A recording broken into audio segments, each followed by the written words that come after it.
afternoon, my fellow Trekkies. This is Josh Pritchett speaking on behalf of Movers and Shakers, and this is All Hands on Deck for Discovery. I am joined today by my partner in crime, Chris Pabon. Chris, are you there? Indeed, I am, Josh. Everyone, live long and prosper. Yeah, and I hope everyone's joining us and had a wonderful and safe Thanksgiving holiday, and that we are now ready to get into some Star Trek Discovery. And we are talking about the first two episodes of the season, Kobayashi Maru and... Sorry, I had this written down. I just rewatched those today. So, Anomaly. Kobayashi Maru and Anomaly. So, okay. So, we will be having spoilers throughout this episode. And so, Chris, what are your overall thoughts about the first two episodes so far? So, Josh, overall, the two episodes were split for me. I did not enjoy the first episode, but really enjoyed the second one. And I just want to say that I had expectations for episode one, given the time they had to prepare it. And at the end of the day, my expectations were really just not met. And I'm just going to summarize it briefly before getting more into it. In the first episode, it was like I was watching what would happen if Beckett Mariner from Lower Decks would become captain. And it wasn't pretty. It was all impulse and no thinking of why he was doing something and of the consequences to others. And I just want to say the Federation president was right. C was a shitty captain in episode one. I don't know. I don't completely agree. I thought that, certainly there was a lot of impulse on Michael's behalf, but I'm also a big fan of Lower Decks and Beckett quite a bit. But I think that she's always been a character that has more of that 23rd century mentality of, cowboy diplomacy and just kind of boldly going where angels fear to tread. That's just in her nature. I don't think the Federation president said she was a bad captain, though. I think that certainly she is more willing to take risks to get things done. And in a lot of ways, she is like either Kirk or Pike, that she's going to take the risks, that she's not going to ask anybody else to take the risks for her. That no one else, that she wouldn't do herself. Whether it was flying the shuttle into the debris field to clear the last bits of debris to get the life pod off the space station, or just anything else. That's just her nature. I don't think that was necessarily a bad thing, though. Well, the Federation president says her bravery was never in question. It's her, as he quotes her pathological profile, her necessity, her need to save everyone. And the Kobayashi Maru is about the fact that you cannot save everyone in every scenario. And as being a captain, you have to be able to weigh the needs of the many over the needs of the few. And I thought in this episode, C did not demonstrate an ability to do that, especially when C went out in the worker bee with the "I'm the only one who can do this." And that's why I thought it was such a good contrast to episode two. And what I liked about episode two, because the captain that we saw in episode one would have insisted, yeah, I'm going to go with Book into the anomaly. But instead, this captain says, well, you know what? I'm going to send Stamets to go out with Book to, do the research inside the anomaly, because I'm needed here on the ship. So that is one of the reasons why I like the episode two so much more than one, because episode two, we see a more balanced captain, someone more, shall we say, more Picardesque in balancing the situation and what is needed to handle the situation. Whereas Episode 1, I completely agree with you. It had a little bit too much cowboy diplomacy. Yeah, no, I can see that. I think that yeah, you're right about episode 2. That that definitely harkened back to something about Deep Space Nine. Also, was they used to try to in the earlier seasons they tried to give Cisco a lot more, but then Avery Brooks would be like, wait, fixing this thing shouldn't Calm be doing this? Shouldn't Miles be doing that? Or doing this? Shouldn't Jadzia be doing that? Or shouldn't Worf do that? Or what have you? Um, and yes, I think that it's better for the captain to designate certain responsibilities. I also think it could also be a kind of a conflict with the fact that you had different writers. You had one group of writers writing the first episode, and they may have decided, okay, Michael's going to take that worker bee out, and then the second episode, okay, no, Michael's going to, is going to designate to Stamets that he goes with Book aboard his ship to get the data on the anomaly. um you know but I think I think they're just getting into one thing though. I did like is this idea that Michael's like, yeah, I wouldn't have taken a different command anyway because Discovery is my home and this is where I want to stay. um I think that definitely, obviously that's the whole point of the show. If she leaves, they have to change the name of the show, of course. But Well, um, let me put a pin on the worker bee to discuss in the next segment of the show. yeah, But in referring back to episode 1 and episode 2, I thought that where you really saw a difference was having a strong number 1. hmm Because you didn't have Saru, and like Mr. Saru seems like it harkens back to Mr. Spock, but like whatever, it still works.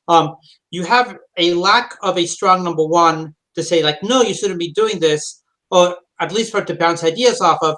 But then you have that in episode 2, and I thought that's yeah, also why episode 2 really worked for me, because you actually saw her sitting down, bouncing ideas off of him, taking his advice. And I think having that number 2 there, or number 1, enables her to think for a moment, say, well, wait a minute, maybe I don't really need to be doing this. So, and I also thought that, the third anomaly was a very natural way of bringing Saru back into the fold, rather than like hmm how he just throwing up saying, hey, I decided to show up again. So that the fact that they needed help with this, I thought was very natural. And yeah, the presence of Saru, I think, is what made a difference in Michael's command style between episode 1 and episode 2. And, to go to your point about, she would not leave Discovery. To Admiral Vance's point, like, she is the president.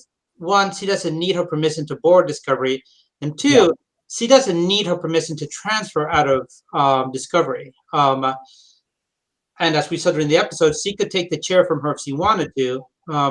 So, yes, it's her house, but it's still not really her house, because I think this is part of Starfleet reforming, that you need to see more systems beginning to like develop and responses. And part of that is like less autonomy for the captains that they used to have. And it's going to fall.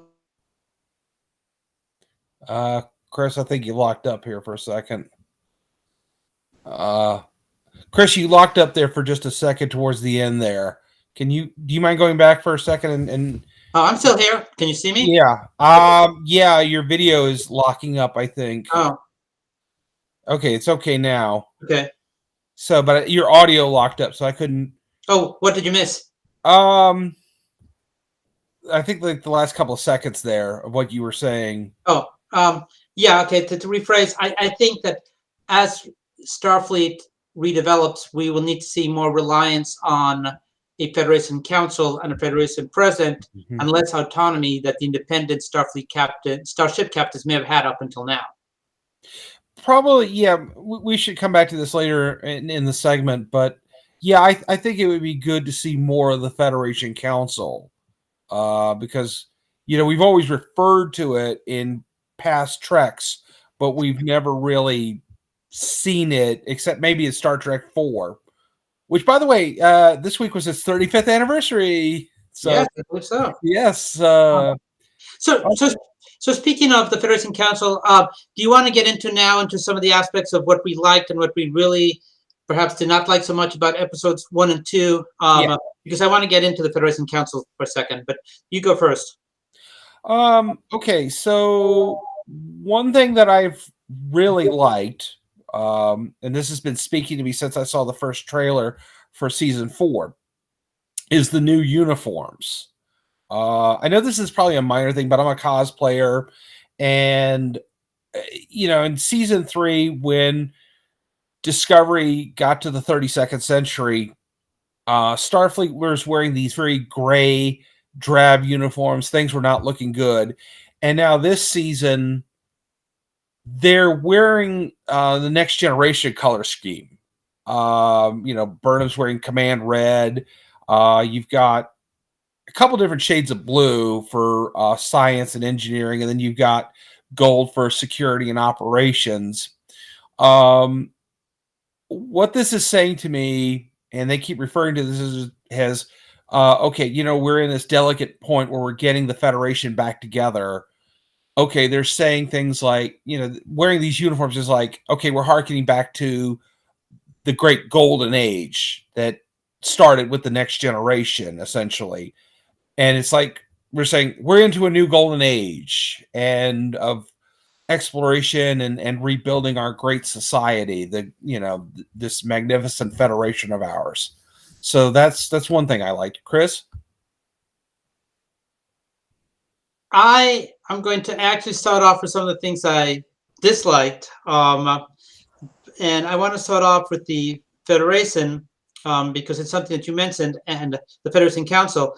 And so one of the things that gave me some pause in the episode, well, first I'll start off with what I liked. So now that they have dilithium to power their ships, it makes perfect sense that they would start building ships again. So the unveiling of the Archer space dock totally makes sense. And by the way, I think it was a nice nod to Enterprise there. Yeah, I agree. But the unveiling itself of Starfleet Academy, I thought that was too soon. And I also kept looking around and asking myself, if this is so important, where are the other Starfleet admirals? Why am I only seeing Vance? Where are the other Federation Council members? I'm seeing the Federation president, but where are the other representatives? I mean, this is supposed to be a huge deal, and yet it seemed like this scene was only created to thank the Discovery crew for events of the previous season. And so I had a little bit of issues with that scene. Not for the first part. I thought the unveiling of the space dock really worked for me, made sense. But the relaunching of Starfleet Academy, where was everyone else for this very important moment? And I also thought it was a little bit too much too soon. I mean, we know from the start of the episode it's only been 6 months since they've started recruiting new members, and new members are coming back in. But, Space Dock, yes. Starfleet Academy, I thought too soon. And where was everyone? Yeah, I mean, I guess I can kind of see that. I mean, I think that once again, like I said, they were trying to say, yeah, we're entering this new golden age, and maybe the whole thing about Starfleet Academy was unnecessary. I think they should have just done oh, hey, look, it's the new Jonathan Archer construction array. Absolutely, yes. Yeah, and we're ready, we're ready to start building new starships. And absolutely, that was enough. We didn't need apples and oranges. We would have been perfectly fine with have these great apples. And another episode maybe would have seen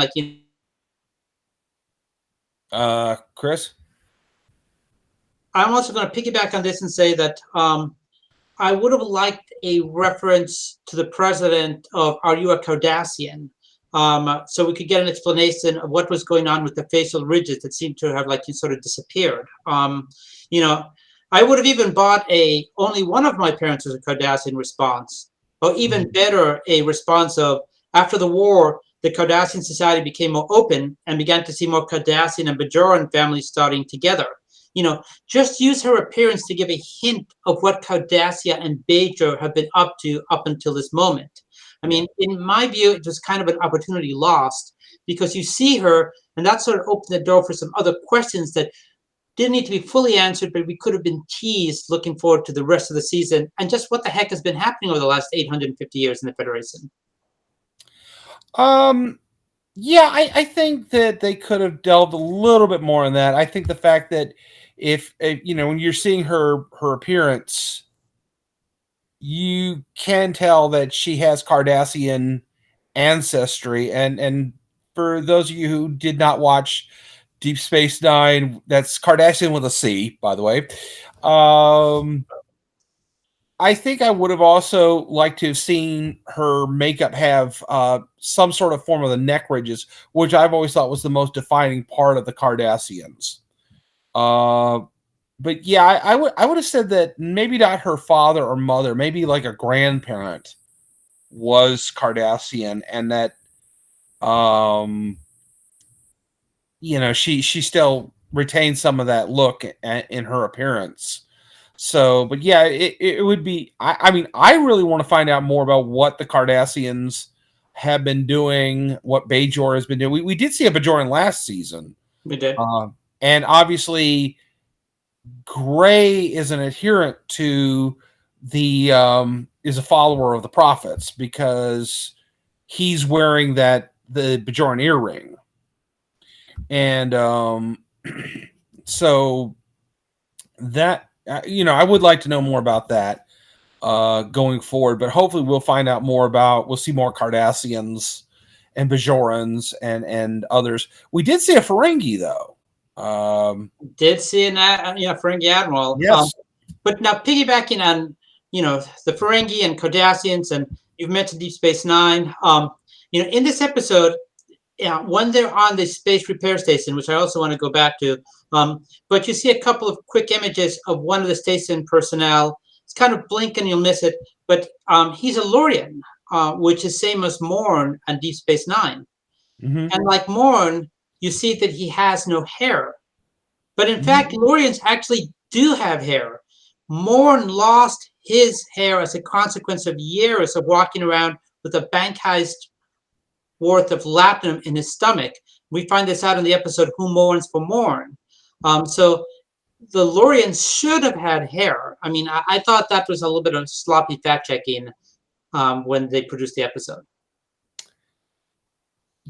Well, yeah, I mean, of course, that's that's one of those things that I think they forgot about that detail, and it would have been nice if we could have done this Lorian, but with a little bit more hair.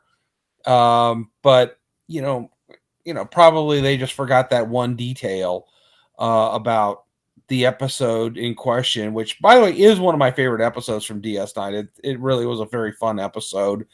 Yeah, I had a thing for Morn. Yeah, well, he was an easy guy to like. It's just, I just wish, never would stop talking though.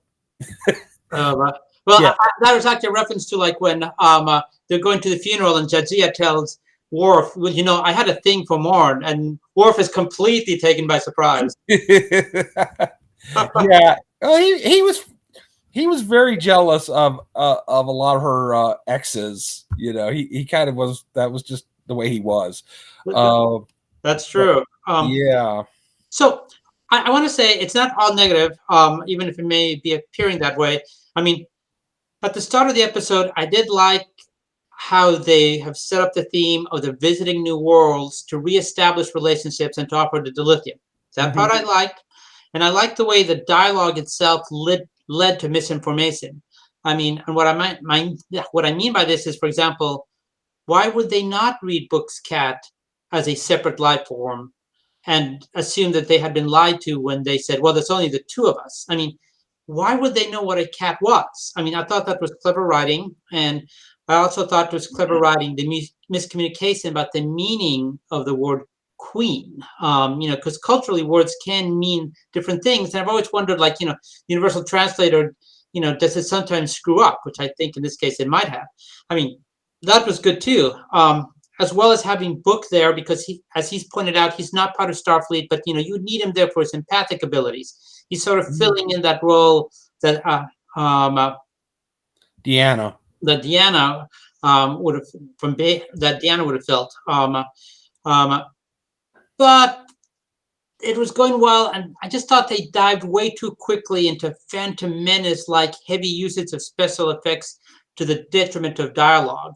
I would have liked to have seen her talk her way out of the mess instead of like, okay, I'm just going to go off on my ship and act recklessly. And I think that was the point where the episode began to snowball sour for me in terms of her recklessness.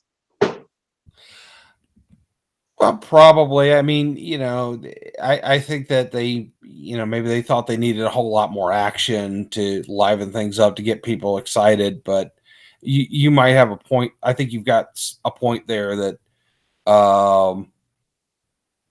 it would have been interesting if maybe, but I think,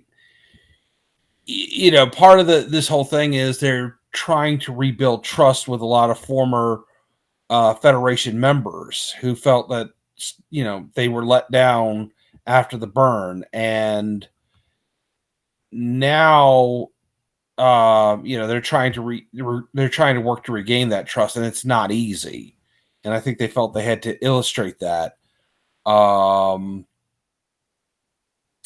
it was kind of a silly scene. It actually reminded me more of the opening scene of Star Trek Beyond, where Kirk goes to this planet and he's trying to broker a peace deal between them and one of their rival worlds, and he brings them this defunct weapon as a sign of peace, and the inhabitants completely misread it, and so it's a funny scene, but it kind of gets a bit too silly. So there might have been a way to have handled that with a lot of drama without as much what you said, Phantom Menace level special effects. Yeah, I mean, to quote Jeff Goldblum, just because you can do it doesn't mean you should do it. I mean, you can use the special effects, doesn't mean you need to do it. And speaking of things need to do and not to do, one of the things also caught me and I thought was just lacking one more line of dialogue is, what was the impetus to go to the repair station? I mean, if it's a repair station, would it not be equipped to fix itself? Like, I would have wanted a line saying something along the way of, new Starfleet procedures dictate that since we now have dilithium to power our ships again to go places, any unexplained incident at a starbase is to be checked out by a Federation vessel to determine if an evacuation is needed. I mean, just something to explain for them, not only the need to go, but to give me some hint that new systematic procedures are starting to become implemented now that there is dilithium. I mean, what is the difference that having the dilithium is making beyond the ability to fly the ships again? I mean, we saw it with the space dock, more ships being constructed. Yes, absolutely. Brilliant. That's one thing that comes with having the dilithium. But what procedures is that going to enable the Federation to enact once more now that they're having the dilithium? How are things going to start to change and systematically? And I thought we didn't see that there. Yeah, I mean, well, I think it's a lot to put into one 1 hour episode, and I think that's something we've got to see over a whole season of the show, maybe even a few episodes of short treks. So that's something else to consider. Moving on, before we get into theories, though, I'd really like to talk a little bit more about episode 2, Anomaly. Okay. And some things I really liked about that. Okay, I liked how obviously Book was having a lot of, he was in a lot of pain because of the death of his home planet, and how that affected him. And obviously that would affect anybody and because he'd been away from this for so long until last season, and then he reconnected with his planet and his family, and then suddenly he lost it all again, this time for good.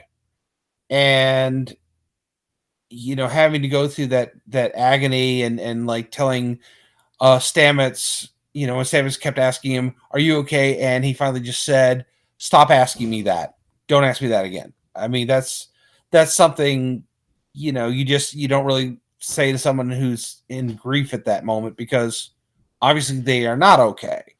Um, I thought, giving the fact that you have such a great actor in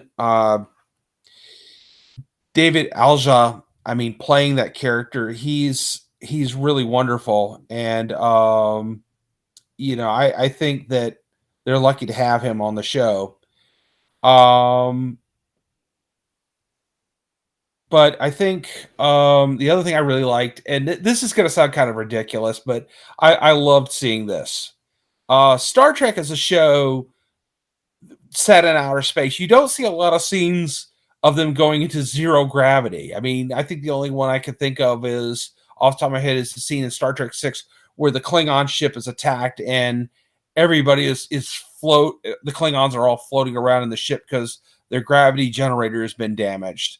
And to have those scenes where okay, the bridge crew is suddenly flying up in the air and then suddenly gravity's cutting back on, it might seem like a ridiculous scene, but I mean, if you're depending on gravity and suddenly, oh, I don't have gravity anymore, it can be dangerous. And I thought that was a really cool scene. Um, I did, and going back to Book and Stamets for a second, obviously that was kind of done as sort of a buddy action scene where they bond at the end, and they both work out their feelings towards each other and kind of come to a new understanding. I think, possibly even a friendship. Chris, what were some of your thoughts? Well, I completely agree with you about the PSD. And I love that they touched upon how people are having trauma. And it's not just Book, it's Tilly. She's also having PTS, excuse me, from the experience on the space station. And so I love the fact that Tilly goes up to Dr. Cruz and say, hey, can we talk about this? But I really mean talk about it, not just as friends in the hallway, but professionally. And I hope that we see Book talk about this more, because I really also enjoyed, as you aptly said, that he's traumatized, and he was seeing things inside the ship, and he was not okay, and there's no way he should be okay. So I hope that in future episodes we see not only Book but also Tilly having one-on-one sit downs with Dr. Cruz, talking about this experience. I mean, they touched upon this a little bit with Detmer, in the previous season, and I really love that, because these people are not immune to traumatic incidences, and there should be some ripple effects. And you had a council in Diana on TNG, like why not have Dr. Cruz if he's able to serve in the same way? So I really love that. I liked how in episode 2, Book goes out in his ship, and like I said, he is not joined by Burnham. Instead, he sends Stamets, because I thought that showed like, okay, more like, okay, I understand I have a greater responsibility to the people here on the ship, so I can't do this, but I'm going to send him out there still with Stamets. And I thought that showed, how having a larger type of ship can be useful. And and again, I'm just going to step back a minute to the usage of ships, and very, very good here in episode 2.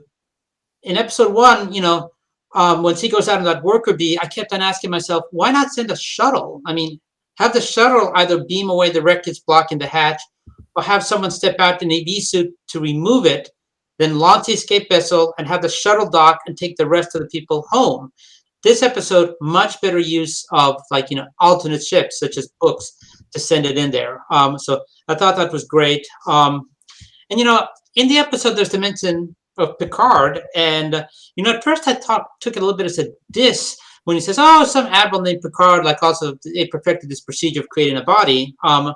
But then when I thought about it more, I thought this made absolute sense for the characters, because the characters would not know who Picard was, because that was before their time. I mean, people after Picard would probably say, "Oh my God, yes, the great Captain Picard."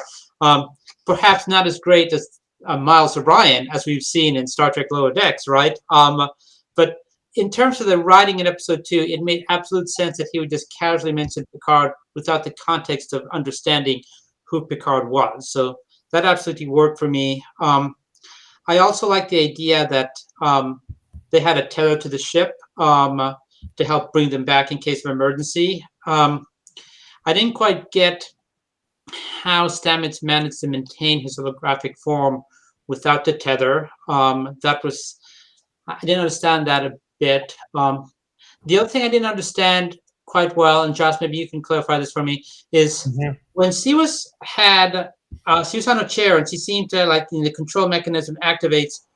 Was he in control of his ship, or was he still in control? Because as we saw in Star Trek Wrath of Khan, you can't override a ship's controls and take over. So was it him launching the ship at the exact moment to ride the wave, or was it her? I was thinking about because I just rewatched both episodes right before we got into this. I mean, and like that scene where it looks like she's touching the Yeah. controls and Book is touching the controls at the same time. I kind of thought that was sort of a mind's eye view that sort of showing the bond Michael and Book have with each other now, and that they're so interlocked with one another because it is like it's like Saru said, it's like Michael, I think this is the point where you have to stop being the captain and you need to be a partner. And I think, doing that, I think she was just sort of seeing in her mind this link that they have with each other now. Whether that's because of Book's natural ability, empathy abilities, empathic abilities, or just because it's Michael just thinking about that. But no, it was Book. She was just talking him through it. Okay. Um, Now, yeah. let me ask you this, Josh. At the debrief at the start of the episode, when they're trying to think about, well, have we ever heard of the anomaly or do we have any other examples? Did you think it was weird that no one said, at least, yeah, we've checked the sphere data and there's nothing there? Yeah, I mean, okay, I didn't I didn't go right to thinking about the spear data, but you got a great point there that we have not referred back to the spear data in a while. So is the spear data massively classified at this point, or has just no one gone and looked at it? I do have a couple of theories I want to run by you, but first I want to go back to something about the whole scene with Gray stunning his new body, and the tie into Picard. That was something that I kind of got annoyed with at the end of Picard. The whole idea that, oh, okay, he's died, but we're going to put his consciousness in this new body, and he's going to be android Picard for a few years. But then, I thought it was interesting that, oh, a number of other people tried to do something similar. And if you go back to the original Star Trek, you had I think it was the third or fourth episode from the original series where they found Nurse Chapel's former boyfriend, and he was living on the ice planet that apparently had been inhabited by androids, and he had put his consciousness in an android body. And yeah, your sound cut off there. I'm sorry. Um, yeah, you're okay. Anyway, I did think though using talking about Gray was a great metaphor for being transgendered and having his new body. I think referring to that, that they're calling it. They're not calling it transitioning, but they're calling it. Oh, I'm sorry, I'm blanking on what Gray was referring to it as, but actualizing. So I thought that was really cool. Um, Well, that whole scene for me did a small thing to fix something from Picard, which was I always thought if I was Picard, I wouldn't want the same exact body. I mean, give me at least 20 years younger. So I really liked here that Gray was like, can you remove that mole? I mean, of course, why wouldn't you take advantage of this and fix some things that have always bothered you? Well, while we're on the subject of having a new body, Uh-huh. Chris, if somebody could make me a body, put my brain in a body that looks like Chris Hemsworth, I'd be really thankful for that. Yeah, exactly. I want the upgrade. I'd be looking like, yeah, if I have the possibility of upgrading myself, I'm totally taking it. Yeah, okay. But yeah, obviously they didn't think about that, but that's an excellent point. I mean, I Uh, like the fact that Gray said, like, can you remove the mold? But at this point, I might have, if I was Gray, I might have been like, yeah, can you make me like, maybe a meter taller? Or just, yeah. Make me look like Dwayne Johnson, yes, this exactly. famous actor from the 21st century. Yeah, Maybe make me look chiseled, but yeah, I totally would have been going for a much bigger. I mean, I'm glad they mentioned like the cosmetic thing, but yeah, I would have totally been going for the much bigger upgrade. I've been right, going for like 2.0. definitely. Yeah. So anybody who's watching this, please tell us what you want your upgrade to look like. We'd love to hear it. We promise we won't use it against you.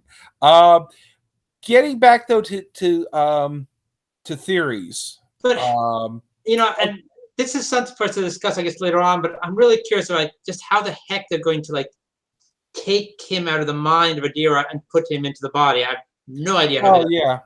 Um, I have one possible idea. Mhm. What if they were to do sort of a version of? I'm trying to remember exactly how they phrased this in Star Trek 3. Pal Chor Ra, and anybody who's better at pronouncing Vulcan, feel free to correct me on that.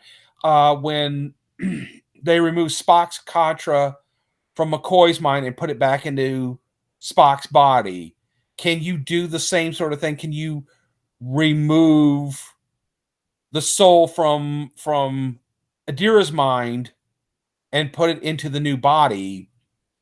Is Can it that be done? is yeah, and can you take that part of the trill safely out of the trill? That's the other question I have.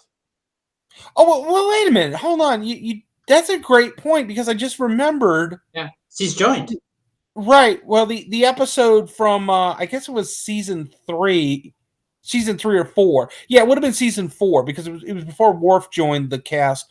But like Jadzia kind of had this memory day or something, Mhm. and did this trill ritual where the consciousness of each one of her previous hosts was embedded into one of the other crew members, and Odo got Curzon, and he didn't want to go back. Um, and of course, Ben got the host that was a serial killer, um, which actually I really like that character a lot. I'm messed up, but I think that maybe they could do that. They could go back to Trill and they could do all of that. And then of course one of the interesting things, and I don't know if they're going to do this in the episode, but how understanding will the Trill be? Because obviously there were several Trill that were reluctant to help Michael and Adira when they went there last season. How are they going to feel about transitioning the memories of Gray into a synthetic body? Is that going to mess with their minds? I How mean, fundamental is that going to get? I think moving forward, this is going to be fascinating to see because I don't think we're going to get the gray that we see now into the gray of the new body because it's a delicate mix between the host memories and the trill memories. And Mhm. it's kind of like when you make a drink, right? And then you can always try to make a second drink following the same recipe that you did. And that second drink is just going to be a little bit different than the first drink. So I think, we're going to see some changes in the new gray because you just cannot duplicate the same mix twice, I think. Um, but this is a good segue since we're talking about theories.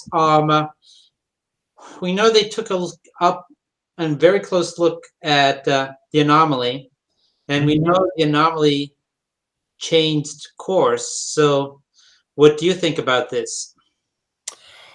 Well, you got that great shot at the end of episode 2. Sorry, episode 2, and looking back, and it's like looking at an eye, and it's very creepy. I kind of wonder, and this is going back to season 2 of Star Trek: The Next Generation, the character of Nagilum, which for those of you who don't remember or never saw that episode, Nagilum was a creature that seemed to exist in an anomaly that looked like a black hole, and the Enterprise ended up inside of it, and Nagilum was somewhat of a malevolent being that was trying to experiment on them. Um, I was always very sorry that they never went back to that character. They never got into it. I am wondering, is this Nagilum or is this another being similar to Nagilum? Um, I am very curious. That's what I'm sort of thinking.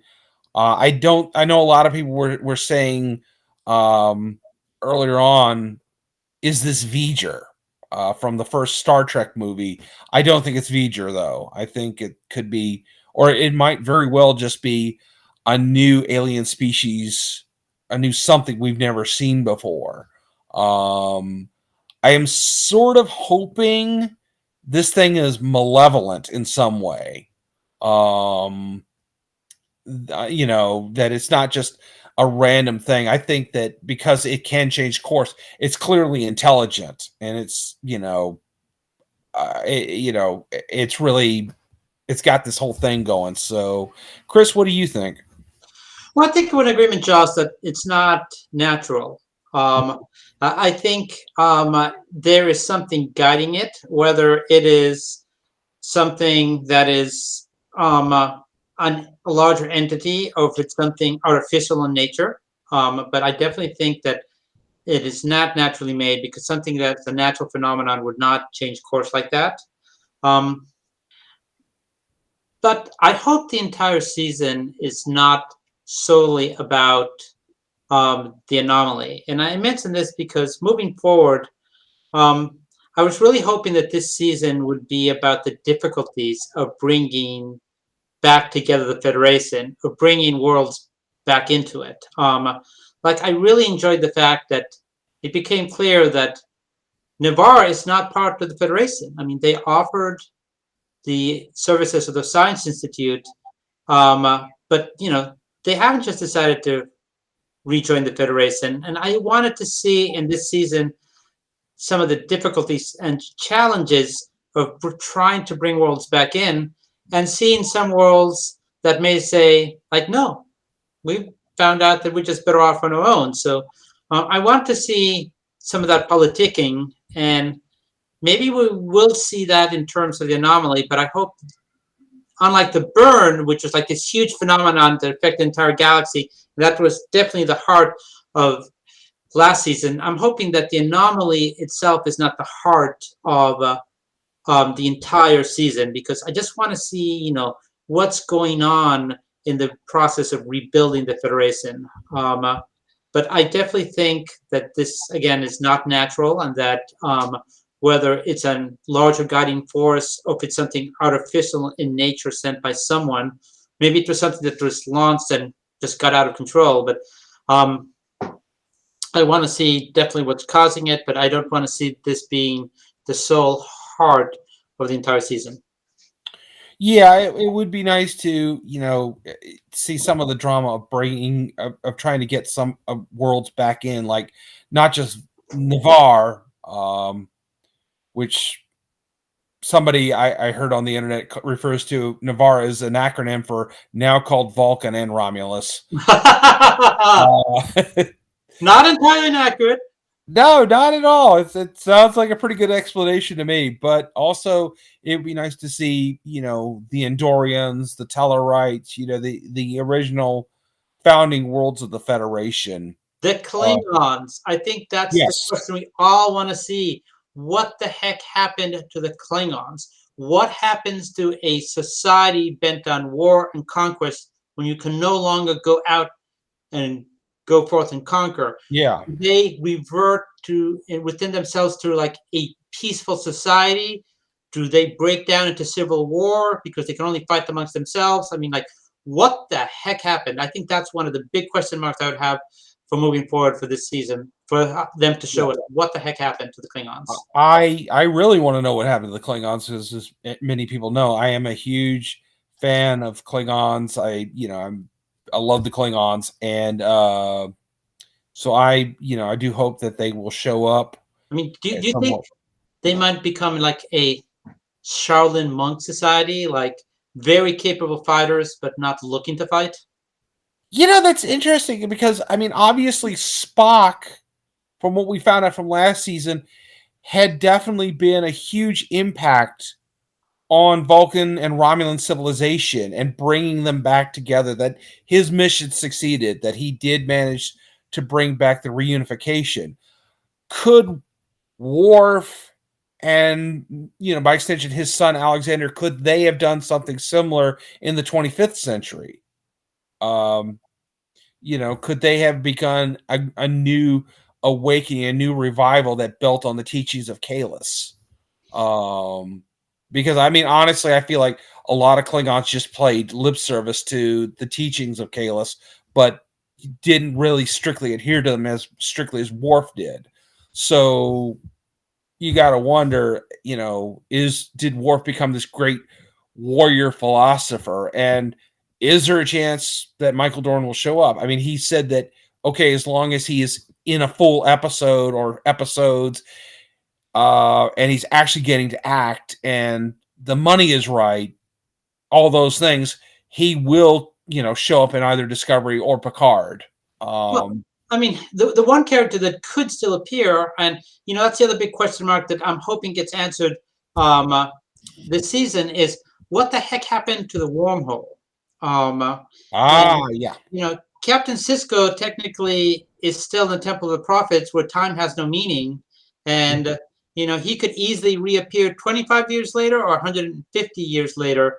I know they're in discussions with Avery Brooks about perhaps a revival of Deep Space Nine or some reappearance in Star Trek, and apparently he is like playing hardball and setting his own terms, which is like good for him. Yeah. But yeah, I mean, what happened to the Klingons? First and foremost, I want to know. Hopefully this season, and then second, I want to know like what the heck happened with Bajor and the wormhole. I mean, we've gotten hints the Bajor market. We've heard Bajor is still there, definitely. But if Bajor is still there, that must mean the wormhole is still there. Yeah, and if you've got a person who is Cardassian ancestry, Yes, clearly the Cardassians are still there, and we'd love to see them, and just all the different species. I want to know what's going on with the Breen. I mean, not to forget about them either. Never turn your back on the brain. That's the Exactly, smartest thing a Romulan ever said. Very true. But yeah, I think that no, I think all right. Yeah, I see what you're saying about episode 1 having a lot of issues, and I agree. And there were a few little things in episode 2 not as crazy about, but I overall loved it. I thought that was the best of the 2 episodes. I would definitely say they have a lot of stuff they could do over the next 8 episodes. I don't know how many more seasons they're planning to go with Discovery, but hopefully, at least 2 more. So we're gonna see what's gonna happen here very shortly, I think. So I think it's safe to assume moving forward that one of the worlds in the Federation that we know is going to be threatened by the anomaly. Which do you think it is going to be? I think it's gonna be Earth. I know that's kind of a fallback, but I think it's either going to be Earth or Ni'Var, or maybe even Kronos might be threatened. See, I think it's going to be Saru's home planet. Yeah, yeah, that could be too. I mean, I think they are setting up for that, certainly. I think one of the planets of the new Federation, if we may call it that, will be threatened by the anomaly, and I think it's going to be Kaminar. I think that's a pretty safe bet too. I think we definitely have, at least I think on the top 4: Kaminar, Earth, Kronos, Ni'Var, and but I think yeah, as far as planets we have a connection with in Star Trek, probably not. I mean, and I could see Andor being a target, but I would think that would be earlier on. It wouldn't be the big finale because obviously the big finale has to be one of those other four worlds we just talked about. Yeah, and the big finale has to be racing to save one of the planets from getting totally annihilated. Yeah, and I'm just gonna go out here and because I feel like I felt kind of let down by how we discovered while the dilithium blew up in the galaxy in last season, that okay, the kid he panicked, he's somehow linked with the dilithium and he causes this massive explosion that we call the burn. I'm kind of hoping that this thing is a malevolent being that Michael has to destroy it, that this is not just something nice that they can find a negotiated peace and it goes away. I'm hoping, I guess I just want a good old fashioned bad guy this year. That's something bigger than the Orions or the Borg. Okay. That is another thought. Maybe this thing is something controlled by the Borg. Maybe they've given up on assimilation and they're just going to wipe out everything. Be the last one standing. I mean, it's definitely possible. I think also moving forward, we're going to see the prototype drive in action. I mean, it's clear once he says that they're going to put it on Voyager. They're close to testing, and I like the idea that they realize, okay, we're not just going to make the same mistakes before and just use up this entire planet worth of dilithium. We're exploring alternatives. So he was talking about how they're going to put it on Voyager, and again, a nice nod to Voyager and series past. And I think this season we'll also see what happens when they try the new drive. Well, another thing, and I just want to sort of mention this before we go. I'm also a big fan of Star Trek Prodigy, and not to spoil this for anybody who hasn't watched it yet, but there's a big thing in episode 4 where they talk about that the Protostar, which is the name of the ship that's they're on in the show, it has some sort of new kind of warp drive that makes it go faster than warp 9. And I'm starting to wonder here because it has this. They've never really established on Prodigy what century they're in. Could they be sometime in the latter half of the 32nd century and this experimental starship goes out there and it just happens to, it was going to be a testing ship for new cadets that happened to have a holographic instructor based on Captain Janeway and stuff. Not to spoil anything, but I'm just, since you mentioned new forms of warp drive, I thought I'd just throw that out there. So, we shall see, and it's definitely going to be a season worth watching. I mean, yeah, I was a little concerned up to episode 1, but episode 2 was so good that I'm staying on board. Me too. I mean, I'm staying to the very end regardless. And I'm excited about it. So, I'm looking forward to next week. I kind of wish I could binge watch the whole show at once, but it's one of those things you just have to portion it out each week. So, any last thoughts? Something I didn't reply back to you when you brought it up, but I like the new uniforms. Yeah. I like them a lot. I would definitely like to make one of those for myself. I would definitely want to wear one of those to to a con, and I think they look pretty awesome. The solid color and then the solid stripe body link down the side. I mean, I like that. Yeah, it is. It's a tight uniform. It's not physically tight, but it's sound. It's excellent. I really, I love it.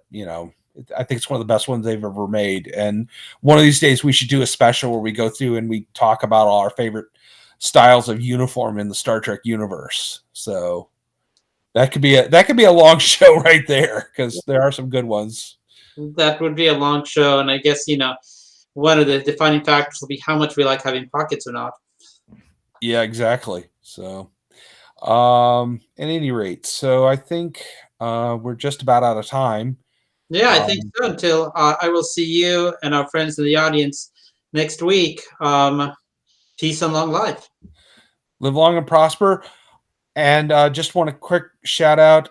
My short story collection, Bigfoot and Other Tales of the Supernatural, is available on Amazon and Kindle if you are interested. And if anyone wants to see some excellent examples of cosplay, please visit me on Instagram, Verde Cosplay. That's V as in Victor. The information's on the screen. Once again, I'm Josh Pritchett. And I am Chris. Happy holidays, everyone. Bye-bye. Be safe.